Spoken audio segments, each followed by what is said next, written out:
Student, today we are going to learn class 11 chapter number 1 और chapter number 2। यानी आपकी class 12 की journey में हमको सबसे पहले ये सीखना है basic of accounts. Previous lecture में हमने बेसिक अकाउंट्स को स्टार्ट किया था लेकिन इन डिटेल नहीं पढ़ा था।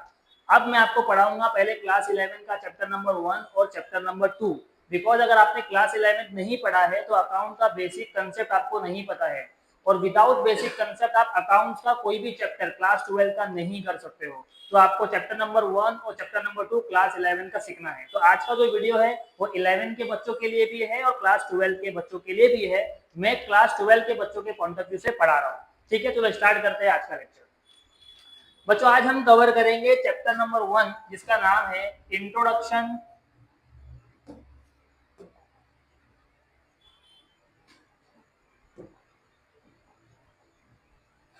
Introduction to bookkeeping and accountancy. Previous lecture में मैंने आपको बताया था बीके का मतलब क्या होता है। BK means to record all business transaction in a systematic manner.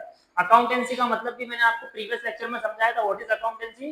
It means to analyse and generate multiple report. Means फायदा और नुकसान कौन बताता है? अकाउंटेंसी बताता है। इसी चीज को हम थोड़ा सा डीप में पढ़ेंगे।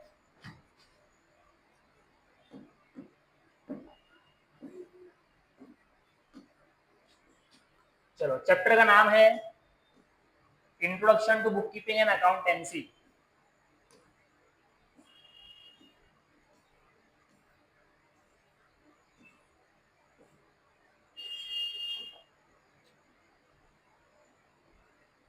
देखो बच्चों, definition according to J R Batliboi, bookkeeping क्या होता है आपको समझना पड़ेगा। बुक कीपिंग अकाउंट्स की लैंग्वेज में क्या होता है? बुक कीपिंग का मतलब होता है is an art of recording. कल मैंने भी वही बताया था, रिकॉर्डिंग करना बिजनेस के डीलिंग्स को। बिजनेस के डीलिंग्स मतलब ट्रांजेक्शन्स को in a set of books. In a set of books का मतलब होता है कि जिस मैनर में आपको बताया जाता है उस मैनर में करना है, उसी को हम क्या कहते हैं? Book keeping. थोड़ा सा आगे बढ़ेंगे,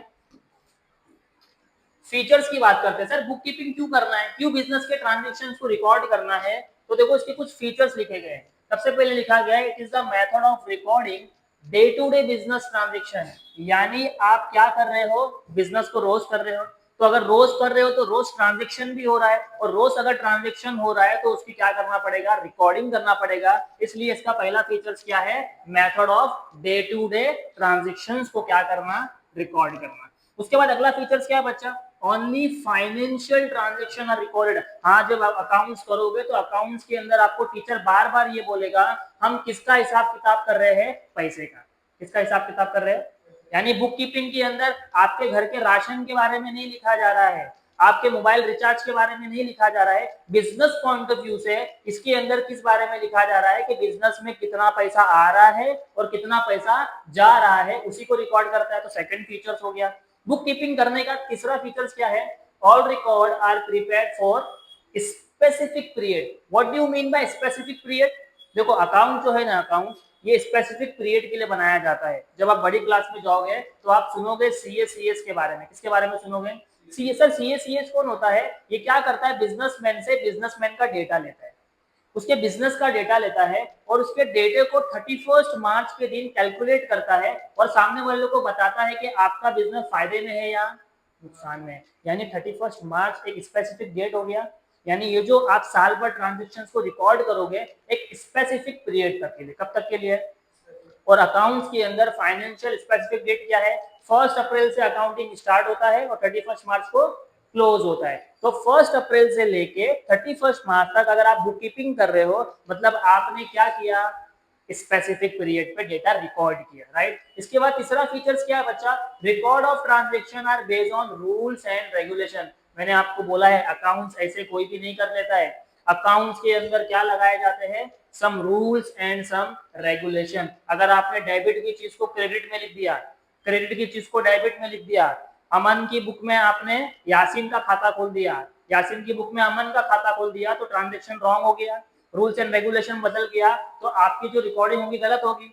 तो बुक कीपिंग क्या करता है? रूल्स को फॉलो करते हुए रिकॉर्डिंग करता है, राइट। इसका चौथा फीचर्स है। पांचवा फीचर्स क्या बोला है? It is an art of recording business transaction scientifically. What do you mean bye scientifically? सोच समझ के करना है। जहां पे सोच समझने की बात आती है वहां पे हम क्या टर्म यूज करते हैं बच्चों?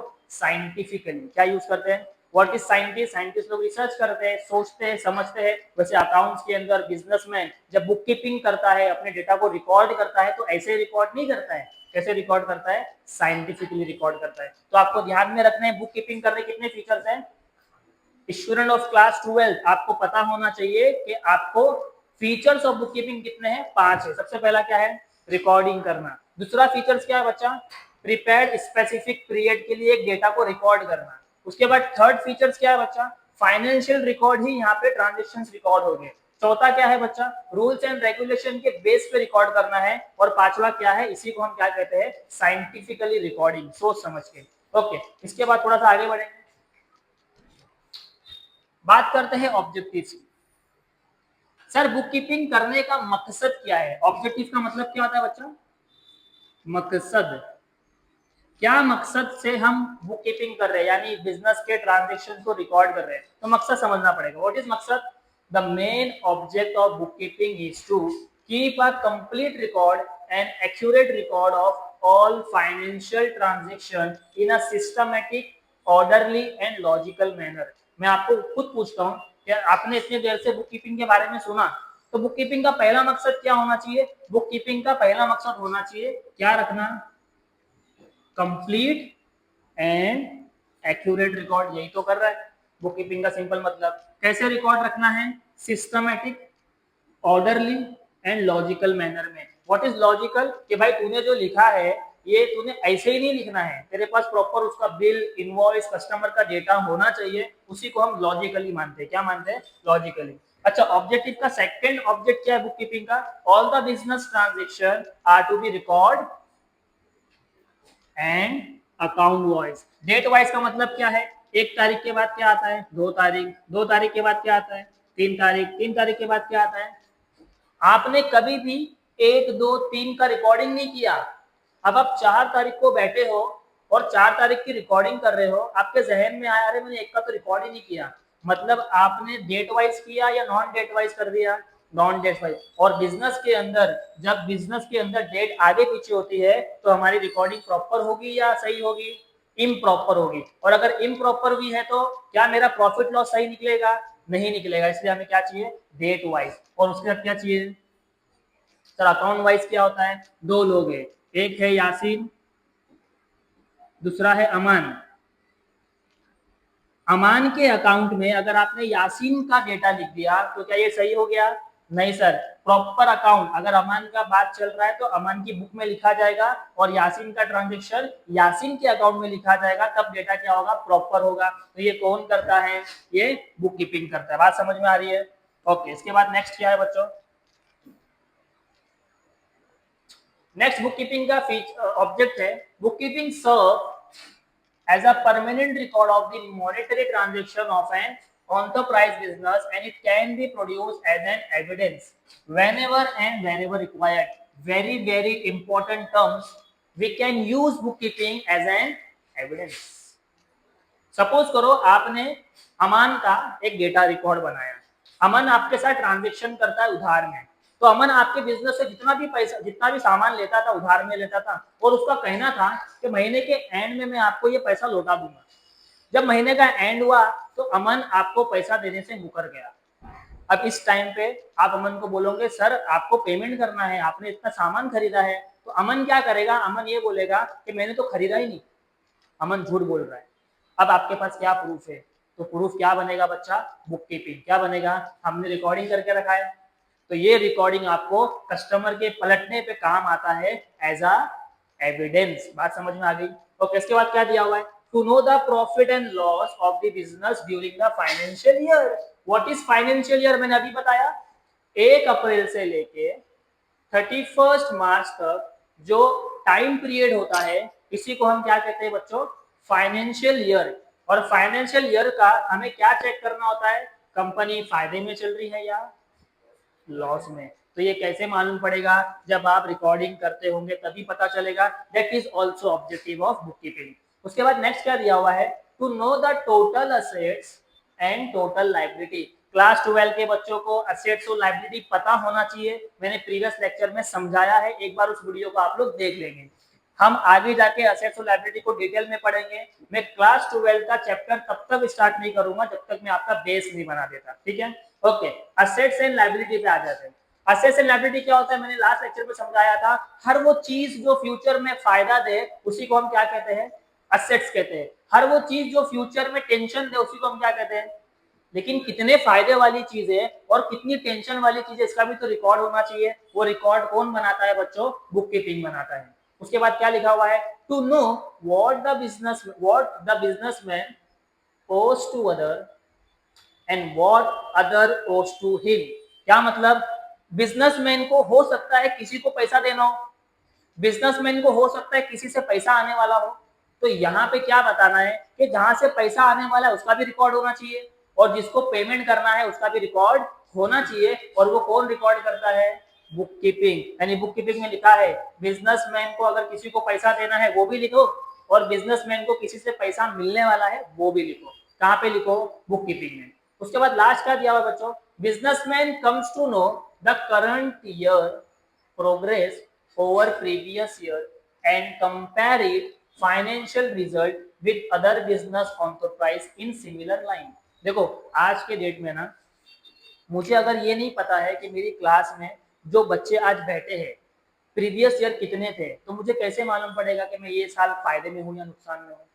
यानी आपके पास अगर पिछले साल की रिकॉर्डिंग है तो आप ये साल की रिकॉर्डिंग से कंपेयर करके चेक कर सकते हो हमारा बिजनेस फायदे में चल रहा है या घाटे में।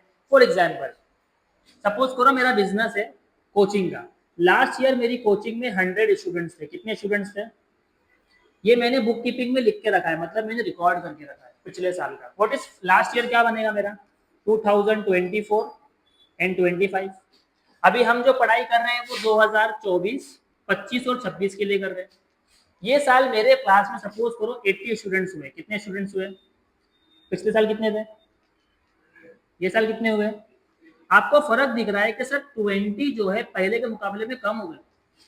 सर कैसे मालूम पड़ा, मेरे पास रिकॉर्डिंग थी। क्या थी, तो बिजनेस में अगर रिकॉर्डिंग है तभी तो एनालाइज कर पाएंगे, अदरवाइज एनालाइज नहीं कर पाएंगे। तो यहाँ पे भी बुक कीपिंग क्या कर रहा है, बुक कीपिंग आपको करंट ईयर के डेटा को प्रीवियस ईयर के डेटा से कंपेयर करने के लिए ऑप्शन देता है। बात समझ में आ गई। कितने पॉइंट हो गए, 7 पॉइंट। अभी अभी हमने ऑब्जेक्टिव्स पढ़ा, क्या पढ़ा, आपको डिटेल में इसको रट्टा मारने की जरूरत नहीं है, सिर्फ मकसद समझो बुक कीपिंग होता क्या है। तो बुक कीपिंग आपके लिए एविडेंस भी बन जाता है, बुक कीपिंग आपको असेट्स और लायबिलिटी के बारे में भी बताता है, बुक कीपिंग आपको फायदा और नुकसान भी समझाता है और बुक कीपिंग आपको साल के एंड में कंपैरिजन देता है। क्या देता है, वेरी गुड। चलो थोड़ा सा आगे बढ़ते हैं और इंपॉर्टेंट पढ़ते हैं बुक कीपिंग के। What is importance of book keeping, the importance of bookkeeping के अंदर आपको 1 2 3 4 5 6 बातों का ध्यान रखना है। बुक कीपिंग के अंदर क्या क्या इंपॉर्टेंट है सुनो। सबसे पहला इंपॉर्टेंस आ जाता है बच्चों, अरे भाई बुक कीपिंग कर क्या रहे हैं, बुक कीपिंग के अंदर सिर्फ रिकॉर्डिंग कर रहे हैं। क्या कर रहे हैं, तो ये पहला काम तो रिकॉर्डिंग का हो जाता है। दूसरा इंपॉर्टेंट बात क्या है बुक कीपिंग के अंदर, रिकॉर्डिंग किसका हो रहा है, सिर्फ फाइनेंशियल का। मैंने आपको पहले भी बोला घर की बातें यहाँ रिकॉर्ड, बिजनेस के अंदर सिर्फ फाइनेंस होता है। क्या होता है, अब फाइनेंस या तो कैश में होगा या उधार में होगा, लेकिन होगा जरूर। तो यहाँ पे कौन सी इंफॉर्मेशन होगी, फाइनेंस की इंफॉर्मेशन को रिकॉर्ड किया जाएगा।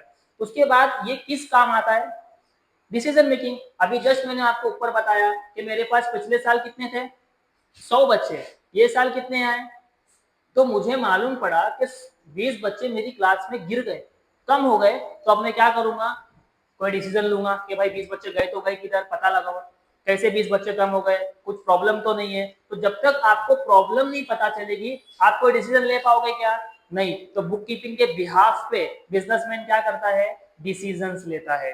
ठीक है, उसके बाद क्या आ गया, वेरी वेरी इंपॉर्टेंट, कंट्रोलिंग। देखो एज अ स्टूडेंट आपको जब पता चल जाए कि सर मैं अकाउंट्स में वीक हूँ और आपको टीचर ये बता दे कि अकाउंट्स में तू क्यों वीक है, तू इस वजह से देखिए तू प्रैक्टिस नहीं करता, तो तू अपनी गलती पे क्या करेगा, कंट्रोल करेगा। डॉक्टर आपको बोल दे बेटा तेरा पेट में जो दर्द हो रहा है ना वो बाहर का खाना खाने की वजह से हो रहा है, तो तू डॉक्टर की बात सुन के अपने खाने पीने पे क्या करेगा, कंट्रोल करेगा। वैसे ही जब मुझे पता चल जाए कि मेरी क्लास में 20 जो बच्चे नहीं आ रहे हैं उनका रीजन ये कि उनको दूर पड़ रहा है या उनके पेरेंट्स यहाँ पढ़ाना नहीं चाहते हैं या उनको किसी टीचर का लेक्चर नहीं समझ रहा है, तो मैं अपने कंट्रोल में जो होगा उसको सॉल्व करूंगा नहीं करूंगा, लेकिन कब करूंगा, जब मेरे पास रिकॉर्ड होगा। क्या होगा, जब मेरे पास रिकॉर्ड है तो मैं उस पर क्या कर सकता हूँ, कंट्रोल कर सकता हूँ। बात समझ में आ रही है? ठीक है, उसके बाद क्या लिखा है, मैंने अभी बोला कोई कस्टमर फ्यूचर में पैसा देने से अब पलट जाए तो हमारे पास क्या होना चाहिए उसका, बिजनेस के अंदर सिर्फ कैश में धंधा नहीं होता है, बिजनेस के अंदर उधार में भी धंधा होता है, और उधार में धंधा बड़ा नुकसान वाला होता है अगर आपके पास क्या नहीं है, एविडेंस नहीं है। तो बुक कीपिंग क्या है, उसका रिकॉर्ड बन जाता है। और तो उसके बाद क्या लिखा हुआ है, टैक्स लाइबिलिटी, ये बिजनेसमैन के लिए तो है, साथ में किसके लिए फायदे की चीजें बताएं, गवर्नमेंट के लिए। हमने बचपन से सुना है टैक्स किसको मिलता है, गवर्नमेंट को मिलता है। तो हाँ,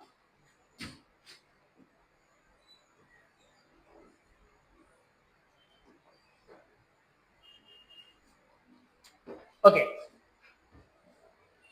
पॉइंट नंबर 6 हम समझ रहे थे टैक्स लाइबिलिटी क्या होता है। तो बुक कीपिंग के अंदर आपको ध्यान में रखना है कि जो टैक्स वाला काम है ये गवर्नमेंट के लिए ज्यादा इंपॉर्टेंट है। किसके लिए इंपॉर्टेंट है, गवर्नमेंट के लिए।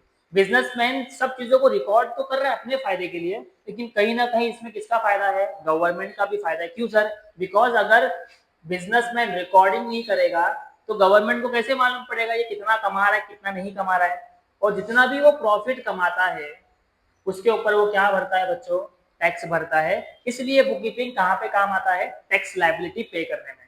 ठीक है, इसके बाद आपको नेक्स्ट पॉइंट ध्यान में रखना है, utility of book keeping. What do you mean bye utility, utility का मतलब होता है इस्तेमाल। यानी एक बिजनेस के अंदर इतने सारे ट्रांजेक्शन हो रहे हैं और उसको रिकॉर्ड भी किया जा रहा है, तो अगर आप रिकॉर्ड कर रहे हो तो उसको रिकॉर्ड करने के बाद उस बुक को कौन कौन यूज करेगा, तो सबसे पहला कौन यूज करेगा, जिसका बिजनेस है तो बुक कीपिंग उसी के लिए काम की है तो ओनर यूज करेगा।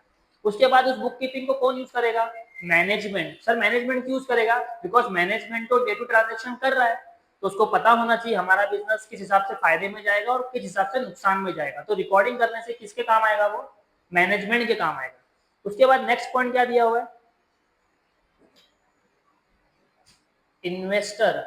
यानी आपने बिजनेस का डेटा किसको शो करना है, इन्वेस्टर को। आपकी बुक कीपिंग को कौन देख सकता है, इन्वेस्टर। सर क्यों, बिकॉज इन्वेस्टर अगर आपके बिजनेस में पैसा लगाएगा तो उसको ये जानने का हक है कि आपका बिजनेस प्रॉफिट में चल रहा है या लॉस में चल रहा है, और वो किसको देख के बता पाएगा, बुक कीपिंग को देख के बता पाएगा। इसलिए इन्वेस्टर भी देख सकता है। उसके बाद कौन देखेगा, कस्टमर। भाई कस्टमर को तो आपके बिजनेस के प्रोडक्ट के बारे में ए टू जेड नॉलेज होना चाहिए, क्योंकि अगर आप बिजनेस में चाहते हो कस्टमर बढ़े तो आपको लॉयल्टी देना पड़ेगा, आपको ट्रांसपेरेंसी देना पड़ेगा। तो ट्रांसपेरेंसी का मतलब क्या होता है कि बिजनेस का डेटा गूगल पे इंटरनेट पे अवेलेबल होना चाहिए, तो कस्टमर जाके वहां पे सर्च करता है, आपके बिजनेस को दूसरे बिजनेस से कंपेयर करता है, और कंपेयर करने के बाद डिसाइड करता है मुझे इस बिजनेस के साथ डील करना है या नहीं करना है। लेकिन डेटा ही अवेलेबल नहीं है तो रिकॉर्ड होना चाहिए। किसके काम आता है वो, कस्टमर के काम आता है।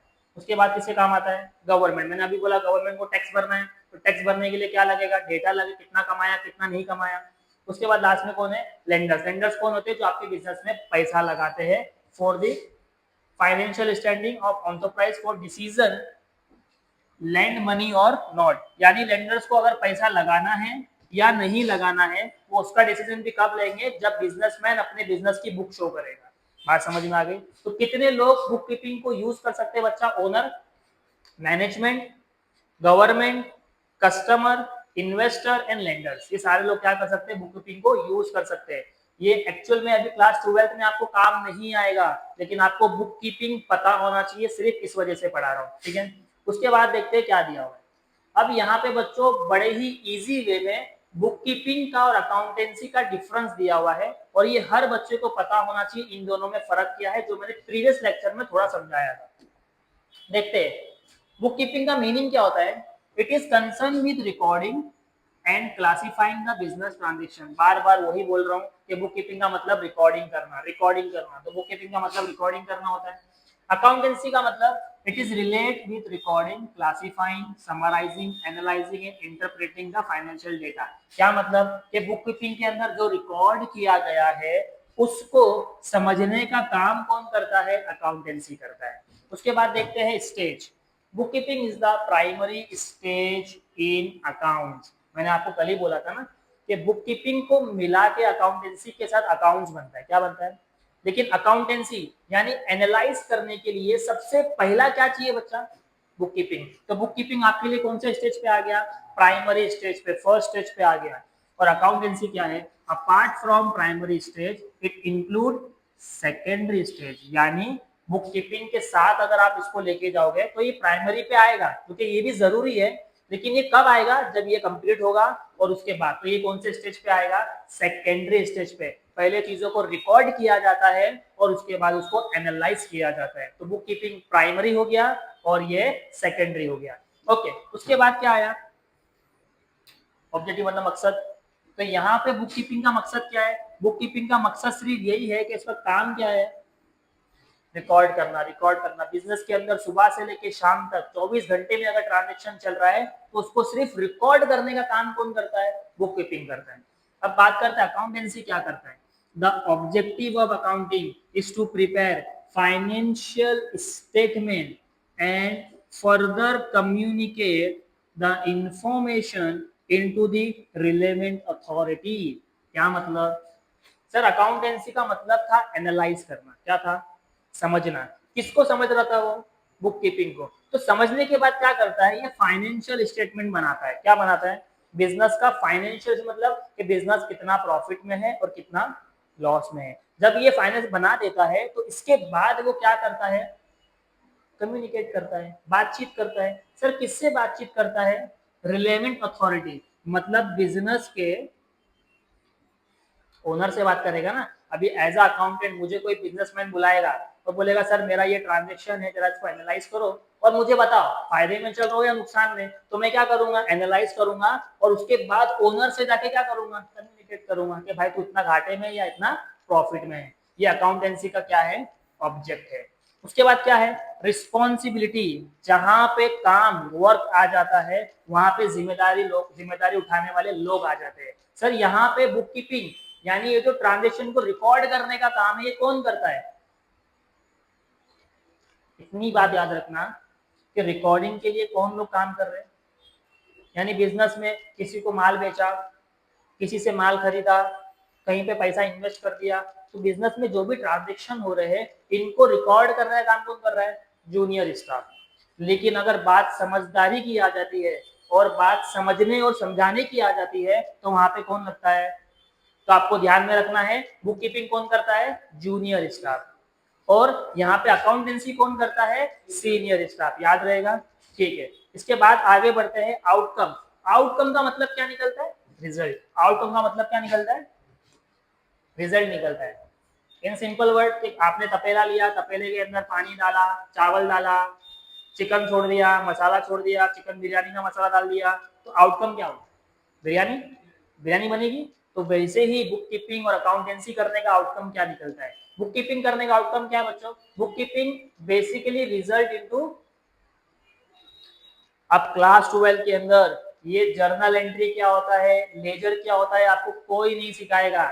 सिर्फ बोलेगा जर्नल एंट्री ऐसी है और लेजर ऐसा है, इसका मतलब कोई नहीं सिखाएगा। तो क्लास 12 के बच्चों को जर्नल और लेजर के बारे में पता होना चाहिए। मैं आपको क्या समझा रहा हूँ, बुक कीपिंग करने का मतलब क्या है, जर्नल बनाना और लेजर बनाना, जो पूरा साल हम करने वाले हैं प्रैक्टिकल सम्स के अंदर। उसके बाद क्या आ गया, the result of accountancy is profit and loss account and balance sheet. यानी जब मैं अकाउंटेंसी कर रहा हूँ, फाइनेंशियल स्टेटमेंट बना रहा हूँ, तो मैं वहां पे तीन चीज देख रहा हूँ। कितनी चीज देख रहा हूँ, दो चीज देख रहा हूँ। पहला प्रॉफिट एंड लॉस और उसके बाद बैलेंस शीट। ये बैलेंस शीट क्या होता है, आने वाले एक चैप्टर में, अगले चैप्टर में हम पढ़ेंगे बैलेंस शीट क्या होता है। सिर्फ ध्यान में ये रखना, balance sheet is your financial statement, balance sheet is your financial statement, ठीक है। तो आउटकम क्या मिला इससे, जर्नल एंड लेजर, और इससे आउटकम क्या मिला, profit and loss account and balance sheet. आगे बढ़ते हैं, पीरियड कि सर बुक कीपिंग कितने समय के लिए करना होता है। तो मैंने बुक कीपिंग के फीचर्स में आपको पढ़ाया, इसका फीचर्स है डे टू डे ट्रांजेक्शन। क्या है, तो क्या आ गया, bookkeeping gives day to day detail. ये नहीं है ना कि आज रिकॉर्ड किया कल रिकॉर्ड नहीं कर रहा हूँ, हमें डेली रिकॉर्ड करना है। क्या करना है, तो बुक कीपिंग का जो पीरियड है वो क्या है, डे टू डे। लेकिन जब बात एनालाइज करने की आएगी तो अकाउंटेंसी को एनालाइज कब किया जाएगा, ये पूरे साल की रिपोर्ट एक साथ देता है। कब देता है, 31 मार्च और जो भी साल है उसका आगे का 31 मार्च को ये आपको रिपोर्ट बना के दे देगा। किसके बिहाफ पे, बुक कीपिंग के बिहाफ पे, कि आपका बिजनेस प्रॉफिट में है या लॉस में है। तो ये कौन सा काम है, डे टू डे वाला काम है। और ये कब काम आएगा आपको, साल के एंड में, ठीक है। उसके बाद एनालाइज, समझना, क्या बुक कीपिंग के अंदर किसी चीज को समझने की जरूरत है? देखो यहाँ पे लिखा हुआ है the process of book keeping does not required any analyse. अरे भाई बुक कीपिंग वाला काम तो रिकॉर्डिंग करना है ना, एनालाइज करने का काम किसका है, अकाउंटेंसी वाले का। तो यहाँ पे लिखा है accountant use book keeping information to analyze and interpret the data and then compliance into reports। के लास्ट में क्या बनाता है, बुक कीपिंग को पूरा समझता है और उससे क्या जनरेट करता है, रिपोर्ट जनरेट करता है। व्हाट इज रिपोर्ट, बेसिकली फायदा नुकसान बता रहा है, ओके। उसके बाद क्या आ गया, डिसीजन मेकिंग। क्या बुक कीपिंग के बिहाफ पे आप किसी भी तरह का डिसीजन ले सकते हो? तो answer is management can not take a decision based on the data provide by the bookkeeping. Bookkeeping कौन कर रहा है? मेरे ख्याल से बुक कीपिंग कौन कर रहा है? जूनियर स्टाफ अगर कोई काम करता है तो क्या उसका काम एकदम अच्छा रहता है क्या? उससे गलती हो सकती है ना, उसका काम तो सिर्फ रिकॉर्डिंग करना है। तो क्या तो कभी भी उसके बोली हुई बात पे, उसकी लिखी हुई बात पे डिसीजन लेगा क्या? नहीं लेगा। यानी बुक कीपिंग के बिहाफ पे बिजनेस के अंदर कभी भी डिसीजन नहीं लिया जाता। लेकिन अकाउंटेंसी में तो एनालाइज है, क्योंकि यहाँ पे कौन बैठे हैं? तो यहाँ पे बोला गया है depending on the data provide by the accountant the management can take critical business decision. In simple word, bookkeeping के बिहाफ पे डिसीजन नहीं लिया जाता है। डिसीजन किसके बिहाफ पे लिया जाता है? अकाउंटेंसी के बिहाफ पे। The last one, skill required. Skill required, analytical skill required. Analytical skill required is not required for book keeping. Bookkeeping के अंदर किसी भी तरह की एनालिटिकल स्किल नहीं। यानी कोई बोलेगा ना जूनियर स्टाफ के सर एक काम करो, ये मैंने बुक कीपिंग जो रिकॉर्डिंग किया है ना, इसमें ऐसी ऐसी प्रॉब्लम है। कौन बोल रहा है? जूनियर स्टाफ बोल रहा है। तो जूनियर स्टाफ कभी भी मुझे एनालिटिकल स्किल नहीं चाहिए। मुझे उसका काम क्या चाहिए? सिर्फ भाई तू रिकॉर्डिंग करके देते, समझ में लूंगा। यानी बुक कीपिंग वाले डिपार्टमेंट में किसकी जरूरत नहीं है? एनालाइज की जरूरत नहीं है। लेकिन क्या अकाउंटेंसी में जरूरत है? यहाँ पे लिखा है it is required analytical skill. यहाँ पे खत्म हो जाता है। हमने क्या देखा, बुक कीपिंग और अकाउंटेंसी में फर्क। क्लास 12 के बच्चों को ये फर्क पता होना चाहिए। इसके बाद बच्चों में अगले लेक्चर में भी क्लास 11 का चैप्टर नंबर 1 ही कंटिन्यू करूंगा। तो आपको एटलीस्ट क्या करना है, जो मैं पढ़ा रहा हूँ उसको रिवाइज करके आना है। अगर आप रिवाइज करके आएंगे तो कहीं ना कहीं आपको आगे की चीजें कनेक्ट करते जाएगी और समझ में भी आएगा। ओके, आई होप आपको वीडियो पसंद आया है। अगर वीडियो पसंद आया तो वीडियो को लाइक करें, चैनल को सब्सक्राइब करें और वीडियो को अपने फ्रेंड्स ग्रुप में शेयर करें। Thank you so much for watching the video.